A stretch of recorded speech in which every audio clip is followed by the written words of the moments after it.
Justificados, pois, mediante a fé, temos paz com Deus por meio do nosso Senhor Jesus Cristo, pelo qual obtivemos também acesso, pela fé, a esta graça na qual estamos firmes, e nos gloriamos na esperança da glória de Deus.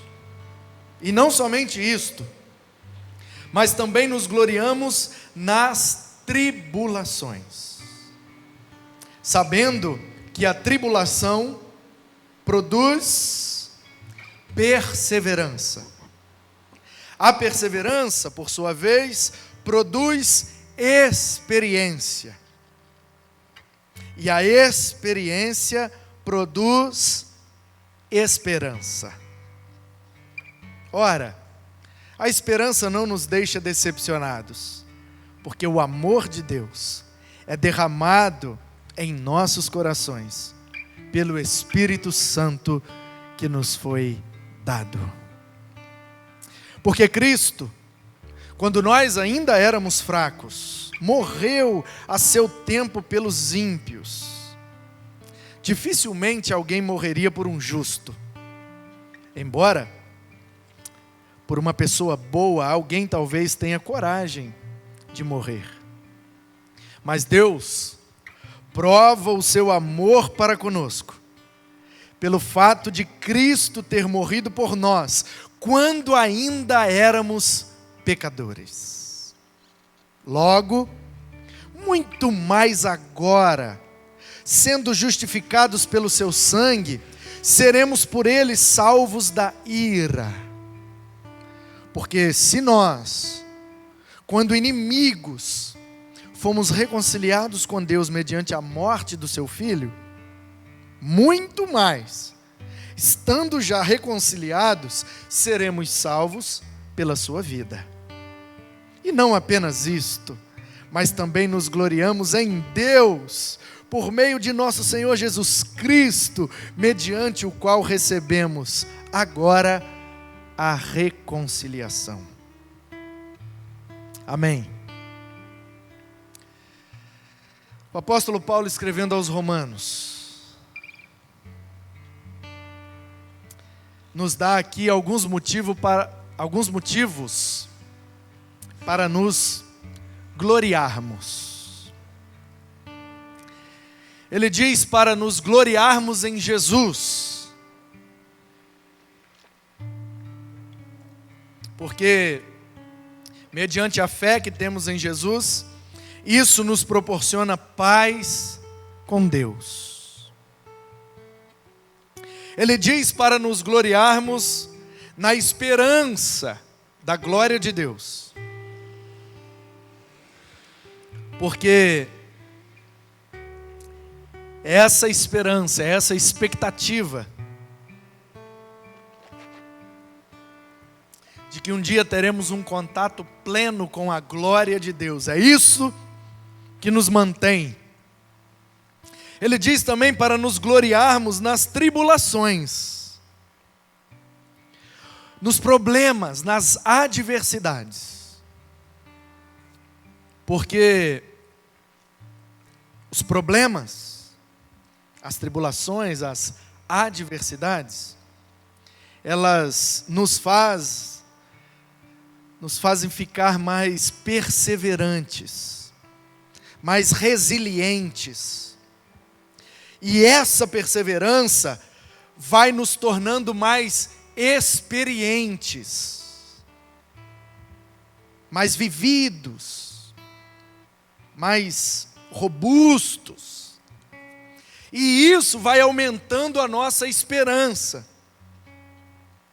E a esperança não nos decepciona, porque o amor de Deus foi derramado sobre os nossos corações por meio do Espírito que nos foi dado. E por último, ele diz para nos gloriarmos no próprio Deus, por meio de Jesus, porque recebemos a reconciliação. Nos últimos dias nós temos ficado preocupados, tensos, nervosos, ansiosos, alguns beirando ao desespero.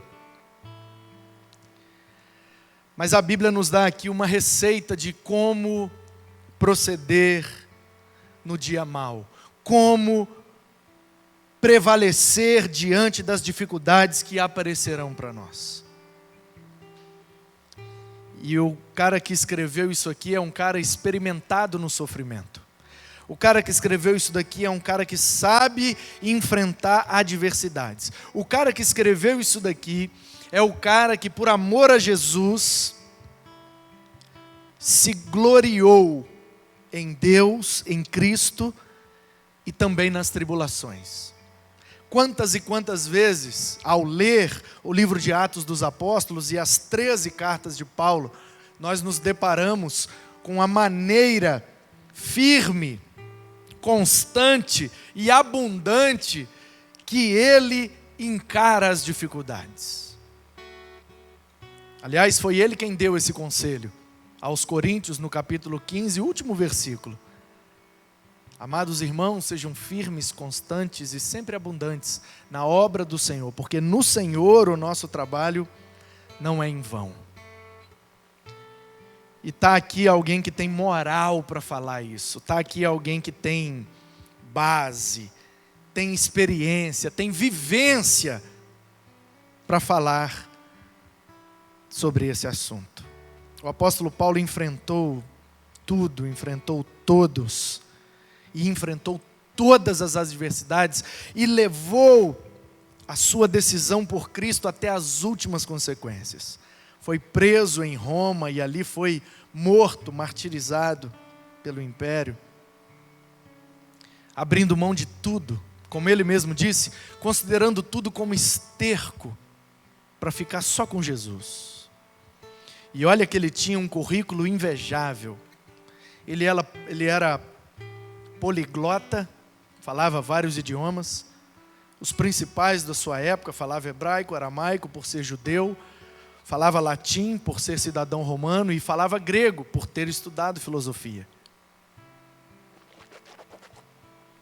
E como o grego era a língua universal do seu tempo, ele então escreveu, ou usou de um amanuense para escrever essas 13 cartas em grego.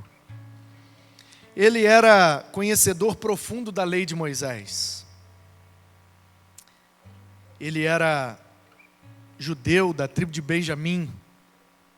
Por isso o seu nome, Shaul, transliterado para português, ficou Saulo. E alguns pensam que ele era Saulo e depois virou Paulo quando se converteu. Não. Ele tem dupla cidadania, portanto ele tem 2 nomes. Entre judeus, ou num contexto judaico, ele é Saulo, Shaul, seu nome em hebraico, e num contexto gentio, ele é Paulo. Tanto que em Atos capítulo 13, você confere lá, que o Espírito Santo, na igreja de Antioquia, separou 2 homens para fazer missões, Barnabé e Saulo. Ele converte no capítulo 9, no capítulo 13 ainda está sendo chamado de Saulo. Por quê? Porque ele está em Antioquia da Síria, num contexto ainda um pouco judaico, então ele ainda usa o seu nome em hebraico. Depois que ele vai nas suas viagens missionárias, então ele se torna Paulo, porque é o seu nome gentio. Então ele tem um currículo invejável, ele é poliglota, ele conhece tudo da lei de Moisés, ele tem dupla cidadania, ele é uma espécie de engenheiro do seu tempo, ele é fazedor de tendas, um arquiteto, alguma coisa nesse sentido. Ele era fariseu, membro do Sinédrio.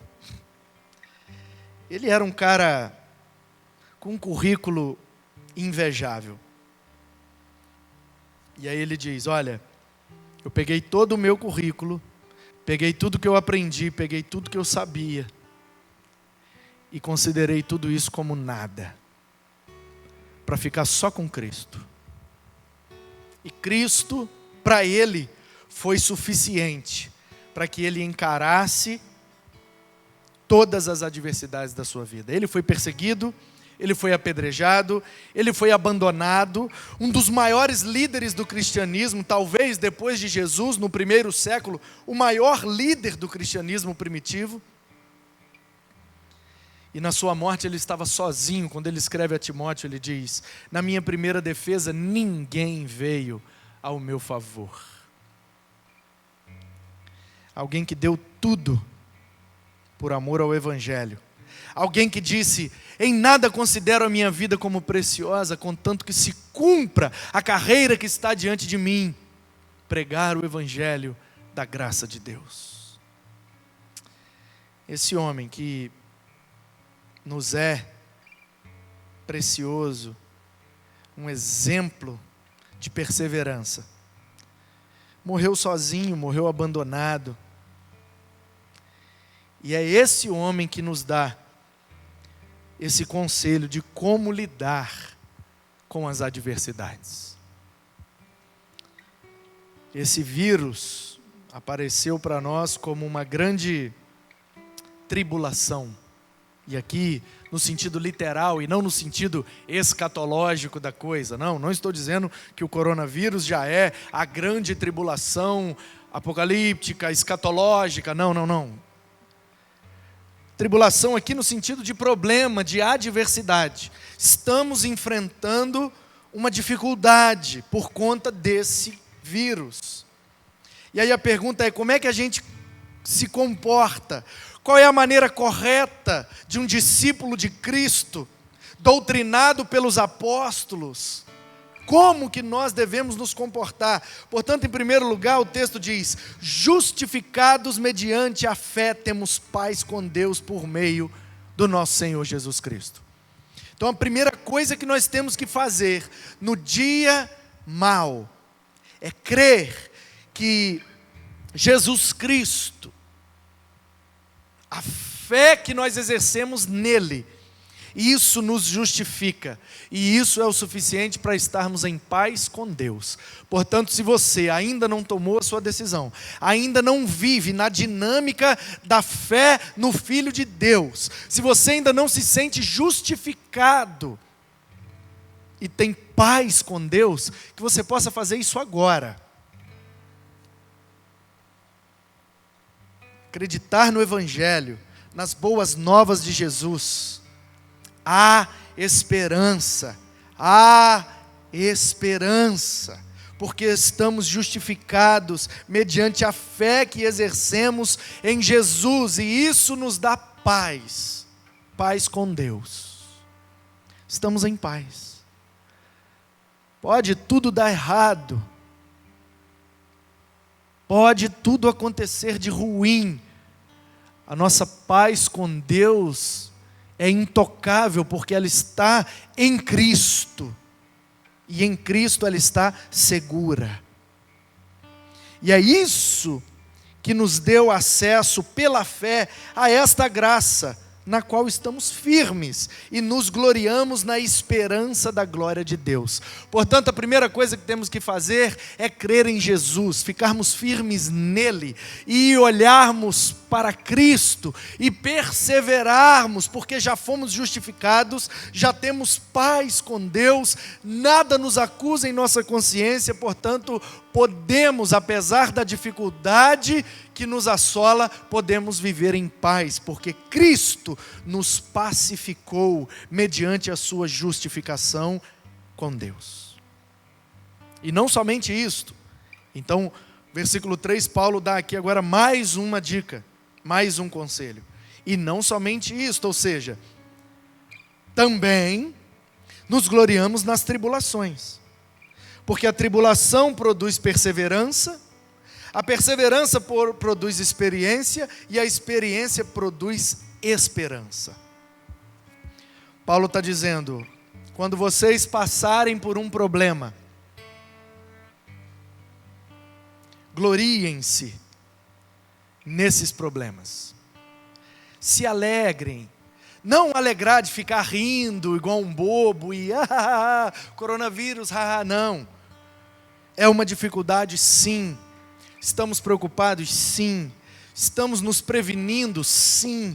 Estamos em casa, estamos higienizando bem nossas mãos, nossos utensílios, estamos com todo cuidado, agindo com prudência, mas de maneira nenhuma despercebidos de que esse problema vai produzir em nós uma perseverança.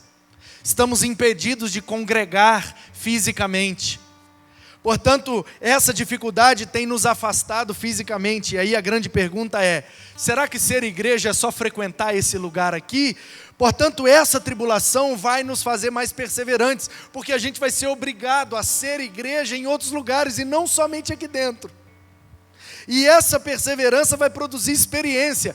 Quantos de nós, nesses dias de quarentena, não teremos novas experiências com Deus e em Deus, porque estamos sendo forçados a ir para fora, a ficar em casa? E aí a grande pergunta é: quem eu sou como igreja quando eu não posso ir à igreja? E isso vai nos forçar a ter algumas experiências com Deus.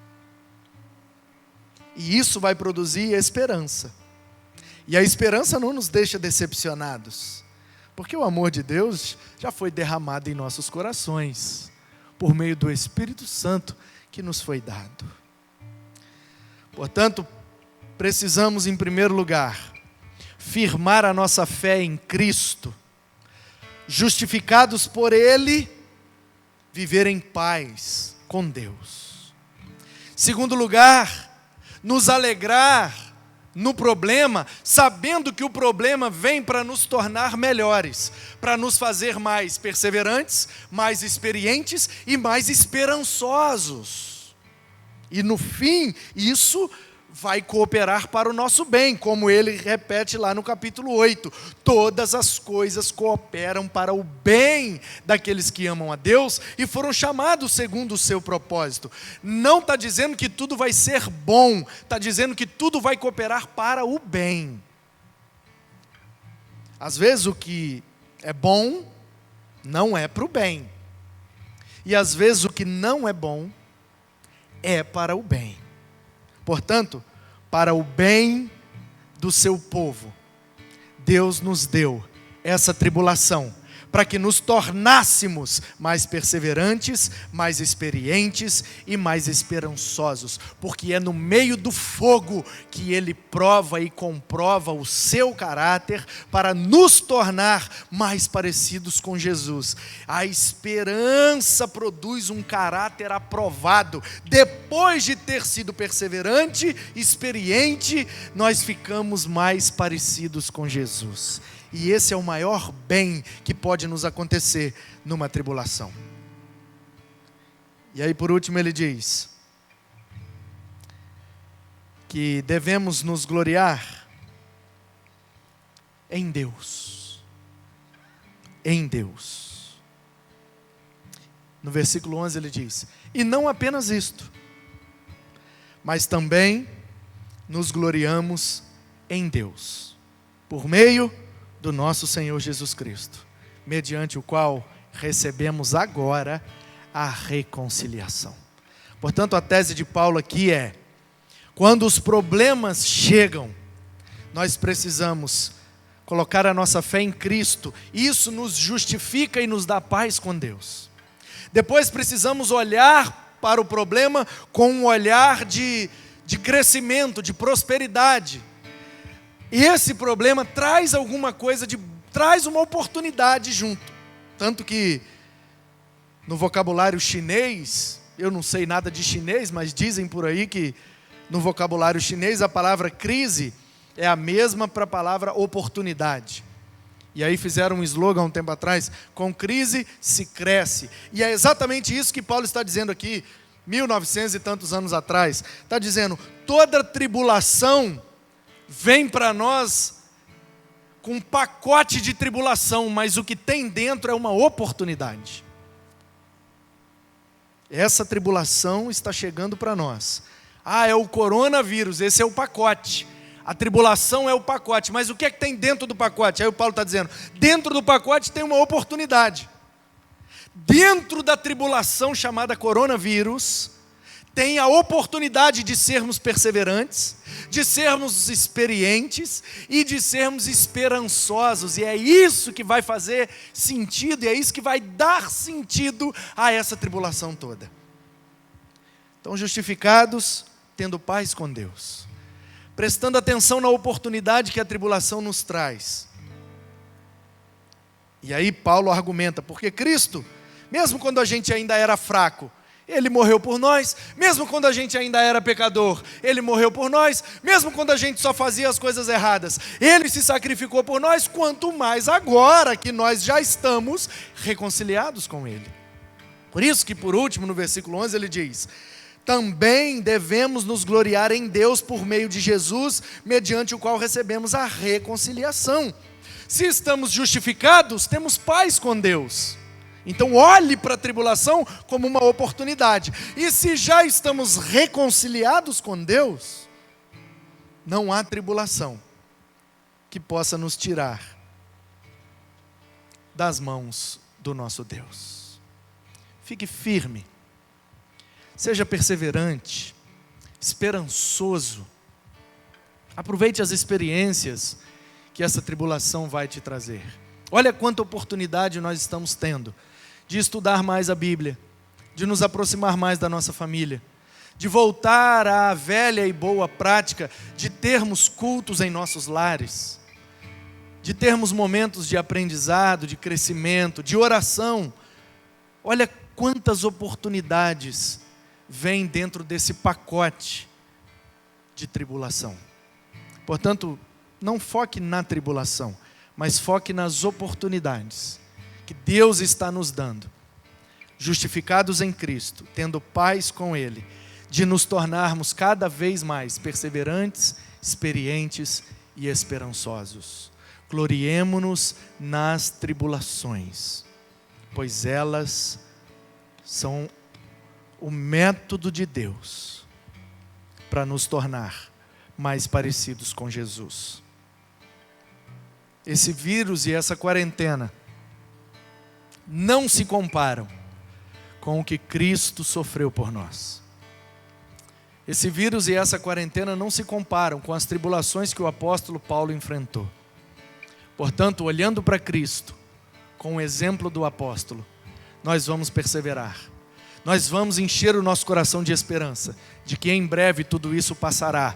E do outro lado, depois da crise, teremos uma igreja mais experiente, mais perseverante, mais esperançosa, e tudo isso vai cooperar para o nosso bem, porque nós amamos a Deus e fomos chamados segundo o seu propósito.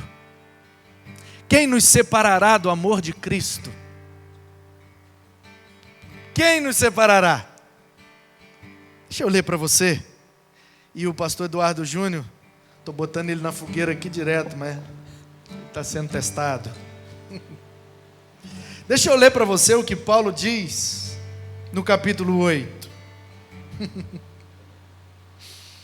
Porque para mim, tenho por certo que os sofrimentos do tempo presente não podem ser comparados com a glória que há de ser revelada em nós. A ardente expectativa da criação aguarda a revelação dos filhos de Deus. Pois a criação está sujeita à vaidade, não por sua própria vontade, mas por causa daquele que a sujeitou. Na esperança de que a própria criação será libertada do cativeiro da corrupção, para a liberdade da glória dos filhos de Deus. Porque sabemos que toda a criação, a um só tempo, geme e suporta angústias até agora. E não somente ela, mas também nós que temos as primícias do Espírito, igualmente gememos em nosso íntimo, aguardando a adoção de filhos, a redenção do nosso corpo. Porque na esperança fomos salvos. Ora, a esperança que se vê não é esperança, pois quem espera não está vendo. Mas se esperamos o que não vemos, com paciência o aguardamos. Aleluia! Da mesma maneira, também o Espírito nos ajuda em nossas fraquezas, porque nós não sabemos nem como orar. mas o próprio Espírito de Deus, ele intercede por nós com gemidos inexprimíveis. E aquele que sonda os corações sabe qual é a mente do Espírito, porque intercede pelos santos de acordo com a vontade de Deus. Sabemos que todas as coisas cooperam para o bem daqueles que amam a Deus e foram chamados segundo o seu propósito. Pois aqueles que Deus de antemão conheceu, Ele também predestinou para serem conformes à imagem do seu Filho, Jesus, a fim de que Ele seja o primogênito entre muitos irmãos. E aos que chamou, justificou. Aos que justificou, glorificou. Que diremos então, diante dessas coisas? Se Deus é por nós, quem será contra nós? Aquele que não poupou o seu próprio Filho, mas por todos nós o entregou, será que não nos dará graciosamente com Ele todas as coisas? Quem intentará acusação contra os filhos de Deus? Os seus eleitos. É Deus quem os justifica. Quem os condenará? É Cristo quem morreu e ressuscitou, está à destra de Deus e também intercede por nós. Quem nos separará do amor de Cristo? Será a tribulação? A angústia? A perseguição? A fome? A nudez? O perigo? A espada? O coronavírus? Como está escrito, por amor de ti somos entregues à morte continuamente, fomos considerados como ovelhas para o matadouro. E em todas estas coisas, somos mais que vencedores, por meio daquele que nos amou. Porque eu estou bem certo, de que nem a morte, nem a vida, nem anjos, nem principados, nem as coisas do presente ou do porvir, nem poder, nem altura, nem profundidade, nem qualquer outra criatura, ainda que seja um vírus, nada poderá nos separar do amor de Deus, que está em Cristo Jesus, o nosso Senhor. Amém. Aleluia.